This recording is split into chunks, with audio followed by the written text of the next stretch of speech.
अध्याय 14 गुणत्रय विभाग योग। जो सर्व बंधनों में से सुख दुख के चक्र में से मुक्त करवाए वही उत्तम ज्ञान है।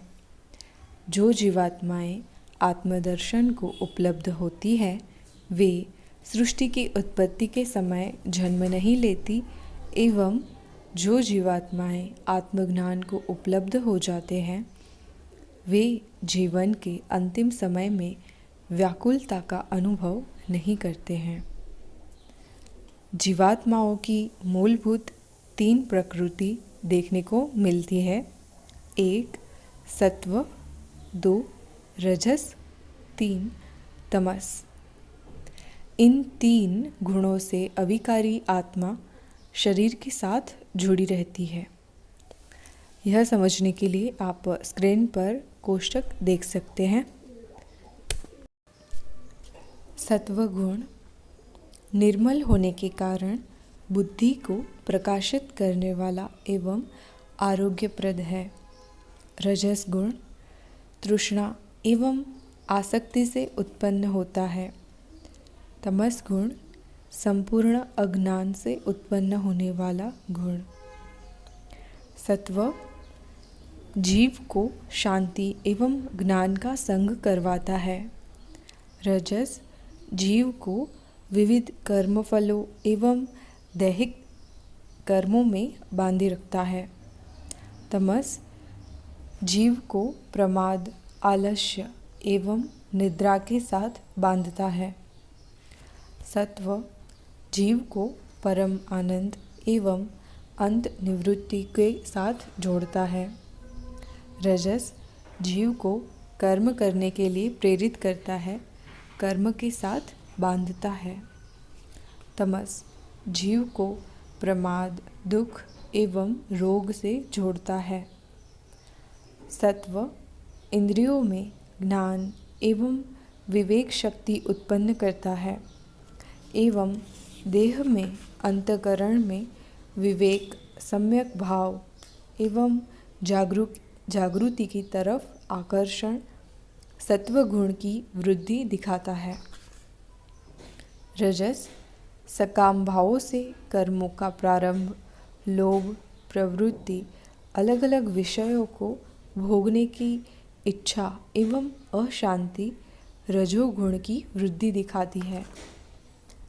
तमस अंतःकरण, इंद्रियों में अंधकार, कर्म में प्रमाद, अप्रवृत्ति, निद्रा एवं मोह की वृद्धि तमोगुण की वृद्धि दर्शाती है।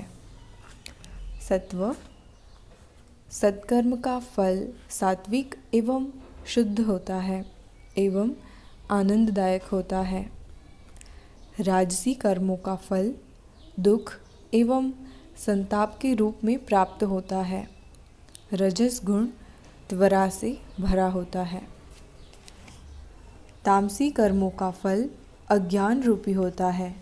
तमस गुण मूर्छा उत्पन्न करने वाला होता है।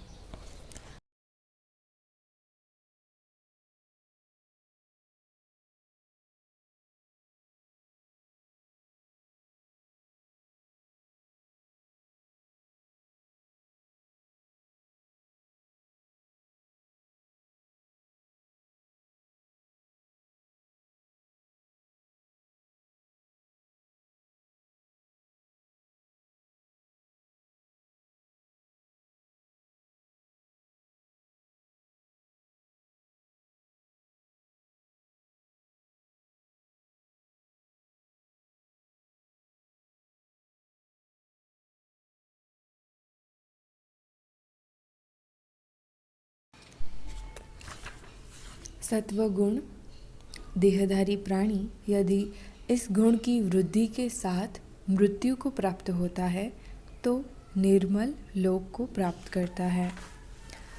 रजस गुण देहधारी प्राणी इस गुण की वृद्धि के साथ मृत्यु को प्राप्त हो तो आसक्ति वाले लोक में जन्म लेता है। तमस गुण देहधारी प्राणी इस गुण में मृत्यु पाकर पुनः मूढ़ योनि में जन्म प्राप्त करता है।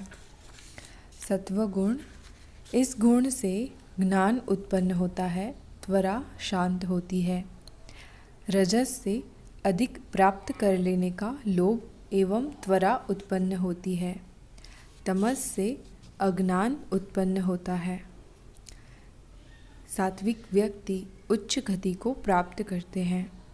रजस प्रकृति के व्यक्ति मध्यम गति में रहते हैं। तमस प्रवृत्ति के व्यक्ति अधोगति को प्राप्त करते हैं।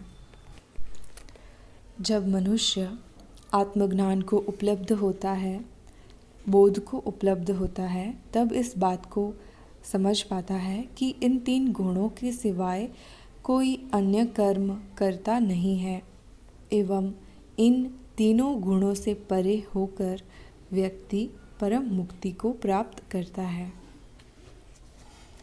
स्थूल शरीर की उत्पत्ति का मूल कारण 3 प्रकार के गुण ही है, जो विविध प्रकार के विकार उत्पन्न करते हैं। ये इच्छा एवं आकांक्षा उत्पन्न करके जीव को सतत बाह्य जगत में दौड़ने के लिए प्रेरित करते हैं। इन 3 गुणों के कारण आत्मा शरीर में बंधी रहती है। शरीर का जन्म होता है, वृद्धावस्था आती है, रोग उत्पन्न होते हैं जो दुख उत्पन्न करते हैं और अंत में शरीर मृत्यु को प्राप्त होता है। 3 गुणों से ऊपर उठने वाले, आत्मदर्शन करने वाले व्यक्ति के लक्षणों का वर्णन श्री कृष्ण इस प्रकार करते हैं। 1. रजस, तमस या सात्विक गुण से उत्पन्न होने वाली इच्छा या आकांक्षा के साथ वह बंधता नहीं है। 2. वह आत्मा में अपने केंद्र में प्रति क्षण स्थिर रहता है। 3. किसी गुण से विचलित नहीं होता।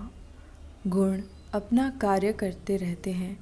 वह अपने साक्षी से, अपने केंद्र से खिसकता नहीं है।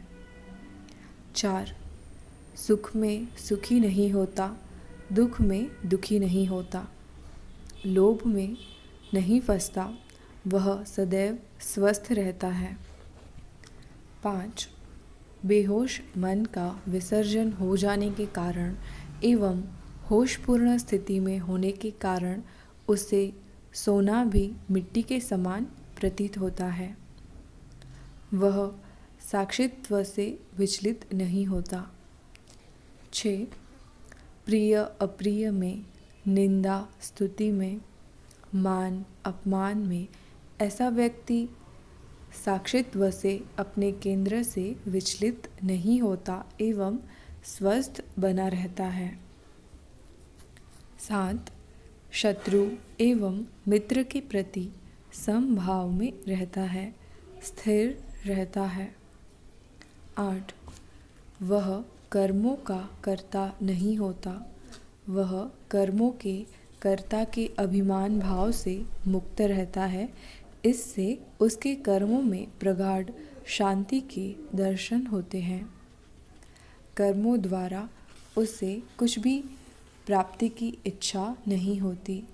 उसके कर्मों में किसी भी प्रकार का उतावलापन, अशांति, क्रोध, लोभ, मोह, चिंता एवं बेचैन मन स्थिति, उदासी या दुख के दर्शन नहीं होते। 9. वह अपनी आत्मा में ही संतोष, आनंद एवं प्रसन्नता का अनुभव करता है। ऐसा व्यक्ति गुणातीत अर्थात रजस, तमस, सात्विक तीनों गुणों से पार होता है। वह जीते जी ही परम गति को उपलब्ध रहता है। वह पूरे जीवन में आत्मा में स्थिर रहता है। शरीर की मृत्यु के साथ ही वह परमात्मा में एकाकार हो जाता है। श्री कृष्ण पिछले जन्म से ही बोध एवं साक्षित्व को उपलब्ध चैतन्य हैं। उन्होंने मात्र बोध, ज्ञान एवं आनंद के अनंत स्रोत द्वारा अनेक जीवों को दुख से मुक्त करने के लिए एवं जीवन जीने का मार्गदर्शन प्रदान करने के लिए देह धारण की है। व्यक्ति पूर्णात्मा होकर तीनों गुणों से ऊपर उठकर मोक्ष को प्राप्त करता है, मुझे प्राप्त करता है, ऐसा श्री कृष्ण अध्याय के अंत में कहते हैं। कहने का अर्थ यही है कि ऐसा जीव पूर्ण मुक्ति को प्राप्त करता है, जन्म मृत्यु के चक्र से मुक्त हो जाता है। कृष्ण ने संसार के भोग भोगने के लिए या संसार से कुछ प्राप्त करने के लिए देह धारण नहीं की है, अपितु जीवों को मुक्ति का मार्गदर्शन देने के लिए, सत्य के ज्ञान से परिचित करने के लिए देह धारण की है।